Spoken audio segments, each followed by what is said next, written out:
Chandrababu Naidu 4వసారి CM అయి అప్పుడే నెల దాటిందా అని అనిపిస్తుంది కదూ. రోజు పండుగల ఆనందంగా గడిస్తే అలాగే అనిపిస్తుంది ఎవరికైనా.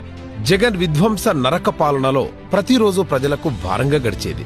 5 ఏళ్లు ఎప్పుడు పూర్తయితాయి దేవుడా అని రోజు లెక్కించుకునేవారు. అధికారం చేపట్టాక వేరే ఎవరైనా అయితే అస్తవ్యస్తమై ధ్వంసమైన వ్యవస్థలను చూసి దీనిని బాగు చేయడం నా వల్ల కాదు అని చేతులెత్తేసేవారు.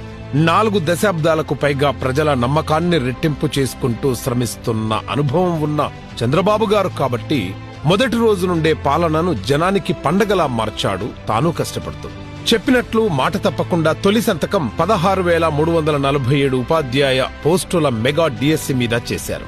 ఆ ఒక్క సంతకంతో నిరుద్యోగుల్లో, విద్యార్థుల్లో, తల్లిదండ్రుల్లో ఆనందం వెల్లివిరిసింది.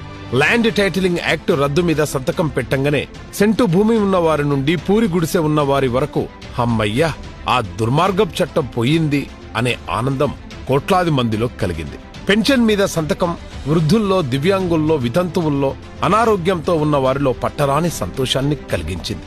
దేశంలోనే అత్యధికంగా 4,000 నుండి 15,000 వరకు పెన్షన్ సాయం ప్రకటించిన ఏకైక రాష్ట్రం ఆంధ్రగా గర్వపడ్డారు. లక్షలాది మంది అన్నా క్యాంటీన్ల మీద సంతకంతో పేదవాడి నుండి కార్మికుడి వరకు ఇచ్చే నాణ్యతను తలుసుకొని నోరూరింది. అతి తక్కువ ఖర్చుతో కడుపు నింపుకోవచ్చు అనే ఆనందం తొణికిసలాడింది.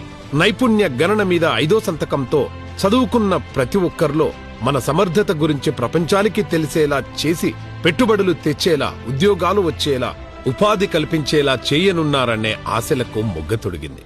సీఎం కాన్వాయ్ వస్తుంటే సీఎం వస్తున్నాడంటే చెట్లు కొట్టేయడం, లేకపోతే రోడ్లు మూసేయడం, షాపులు బంద్ చేయడం, పరదాలు కట్టుకోవడం అవన్నీ ఉండవు. ఏ కోశాన కూడా అహంకారం ఉండకూడదు.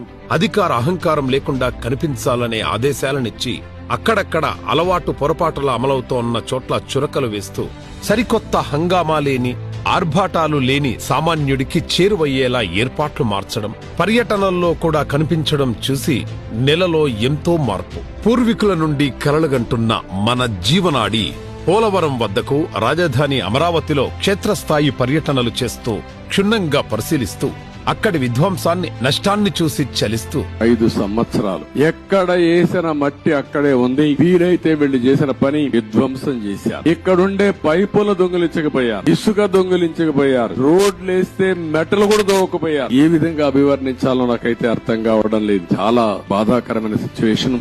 బాధతో చంద్రబాబు నాయుడు మాట్లాడిన మాటలకు జనం కూడా తప్పు చేశామని, జగన్కు ఒక్క ఛాన్స్ ఇచ్చామని మరొకసారి బాధపడ్డారు. ముచ్చటగా 3 శ్వేతపత్రాలను పోలవరం, అమరావతి, విద్యుత్ శాఖల మీద విడుదల చేశారు. గంటల పాటు నిలుచొని మీడియా అడిగిన ప్రశ్నకు సమాధానం చెబుతూ అందులో జరిగిన నష్టాన్ని, విధ్వంసాన్ని వివరిస్తుంటే అంతా అవక్కయ్యారు. గొంతులో పచ్చి విలక్కాయ పడ్డట్టుగా అదంతా నిజమన్నట్లుగా నోరు తెరవకుండా జగన్ తన మౌనంతో అంగీకరించాడు. కోట్ల